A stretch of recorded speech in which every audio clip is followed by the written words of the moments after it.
मेरा नाम ज्योति है। आज ही मेरी शादी अमर से हुई है। शादी एक अच्छे बड़े घर में हुई है। पैसों की कोई कमी नहीं थी। मैं और मेरे पिता अपने आप को बड़े खुशकिस्मत मानते थे कि हमें ऐसा घर मिला है। सभी रिश्तेदार भी कह रहे थे कि ज्योति के तो भाग खुल गए, किस्मत वाली है। हम लोग उनके मुकाबले कुछ भी नहीं है। पिताजी के पुराने परिचित होने की वजह से मेरी शादी उस घर में हो गई। शादी के बाद मैं पहली बार उस घर में गई।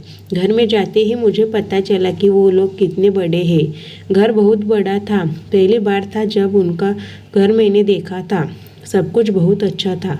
सुहागरात का समय आ गया, लेकिन उसके पहले मेरी सास और ननद ने मुझे अकेले में ले गई।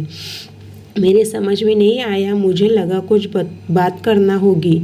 उनके चेहरे उतरे हुए थे और डरे हुए थे, जैसे कि कोई बात वो मुझसे करना चाहते हो।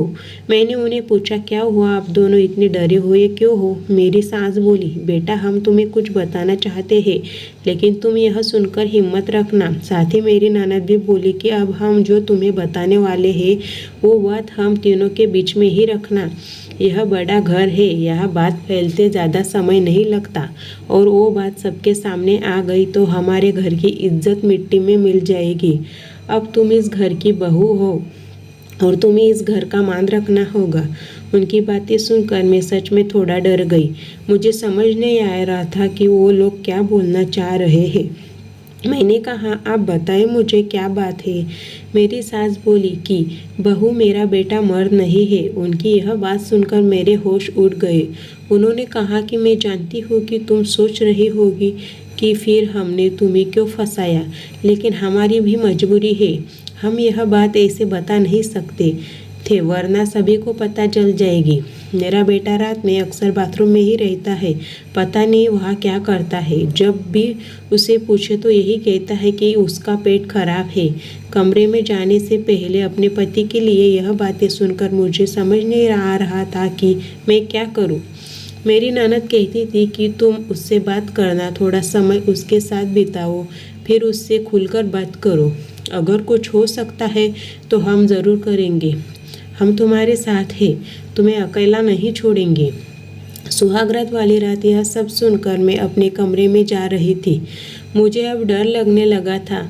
मैं कमरे में यही सब सोच रही थी कि मेरे पति अमर कमरे में आए। कमरे का दरवाज़ा बंद किया और दरवाजे से ही पेट पर हाथ लगाते हुए आए।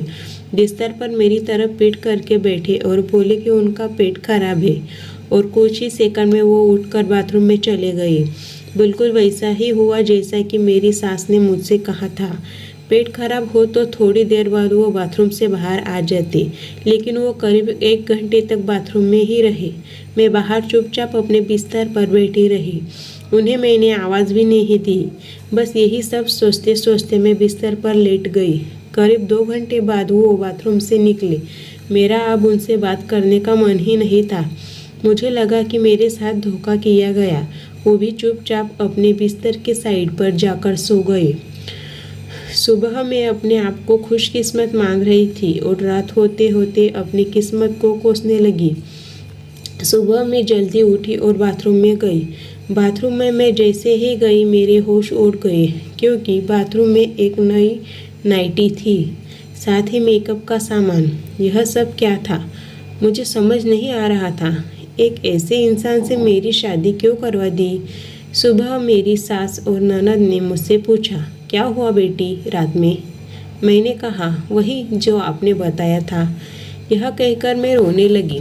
मेरी ननद ने कहा, माँ, मैं कह रही थी ऐसी लड़की की ज़िंदगी खराब मत करो, लेकिन तुम सभी ने मेरी बात नहीं मानी। अब यह क्या, ऐसे ही घुट घुट कर यहाँ रहेगी? मेरी सास बोली कि बेटा, तू जो भी फैसला लेगी हम तेरे साथ हैं, लेकिन तुझे यह वचन देना होगा कि यह राज तेरे मुंह से नहीं निकलेगा। अगली रात फिर वो कमरे में आए। मुझे अब उनकी तरफ देखने का भी मन नहीं हो रहा था। मैं चुपचाप अपना बिस्तर करके अपनी साइड पर सो गई, क्योंकि अब बात करने को रखा क्या था। उन्होंने भी अभी तक कुछ बात नहीं की। उसकी वजह भी मैं जानती थी।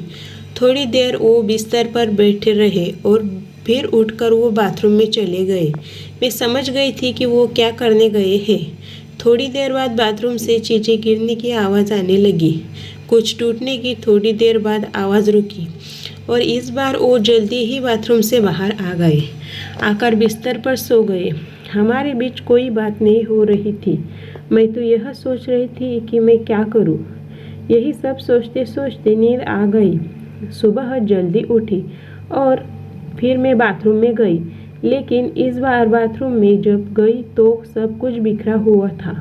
नई नाइटी को फाड़ दिया था। मेकअप का सामान बिखरा हुआ था। बाथरूम में कचरे में एक कागज़ भी था जिस पर लिखा था टू माई ब्यूटीफुल वाइफ। मेरे मन में अब शक आया कि यह सामान और कपड़े कहीं मेरे लिए तो इन्होंने नहीं रखे। लेकिन फिर मैंने सोचा कि मेरी सास और ननद मुझसे झूठ क्यों बोलेगी। अभी मैंने उनसे कुछ बात नहीं की।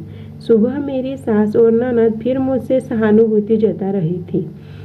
मुझे उनके बातों से लगा कि वो चाहती है कि मैं अमर को छोड़कर इस घर से चली जाऊं। मुझे अब मेरी सास और ननद पर शक हुआ। मैंने घर की पुरानी नौकरानी से बात की।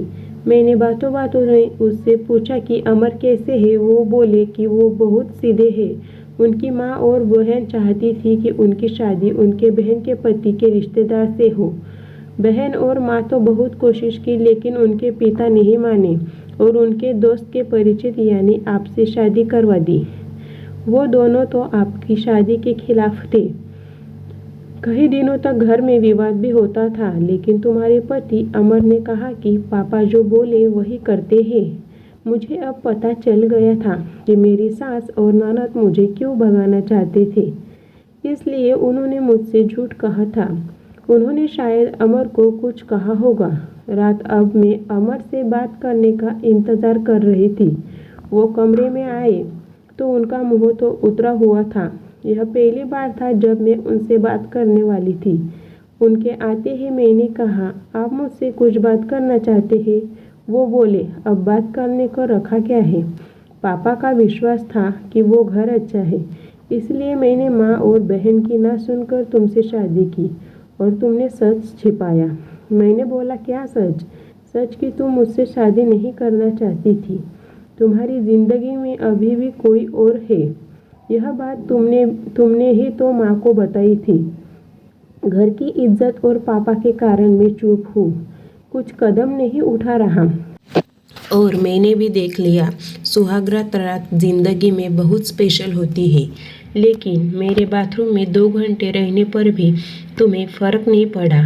माँ ने सही कहा था कि तुम आवाज़ भी नहीं दोगी, बात भी नहीं करोगी। मैंने बोला, बाथरूम में रुकने को उन्होंने कहा था और वो कपड़े और मेकअप वो मेरी बहन ने रखा था। कहा था पहली रात का गिफ्ट है तुम्हारे लिए, बाथरूम में रखा था। मैं उठकर उनके पास गई और उन्हें कहा, आपको पता है उन्होंने मुझे क्या कहा? फिर मैंने उन्हें सारी बात समझाई। कहा कि वो चाहते थे हम दोनों में गलतफहमी हो और हम अलग हो जाए, ताकि वो जो चाहते हैं वो पूरा हो जाए। उन्हें गुस्सा आया, लेकिन मैंने कहा, नहीं, अब हम इस बात को यही ख़त्म करेंगे और किसी को कुछ नहीं कहेंगे। उस रात मेरी सारी परेशानी और गलतफहमी दूर हो गई। वो थी मेरी सही मायने में सुहागरात। अगली सुबह मेरी सास और मेरी ननद ने मुझसे पूछा कि मेरा क्या फैसला है, मैं क्या करने वाली हूँ। मैंने कहा कि मैं आप दोनों को माफ़ करके एक नई शुरुआत करना चाहती हूँ। आपको मुझसे कोई शिकायत नहीं होगी। मैं एक बहुत अच्छी बहू बनकर दिखाऊंगी। मेरे चेहरे पर मुस्कान देखकर उनके चेहरे उतर गए। ननद तो उसी दिन अपने घर चली गई।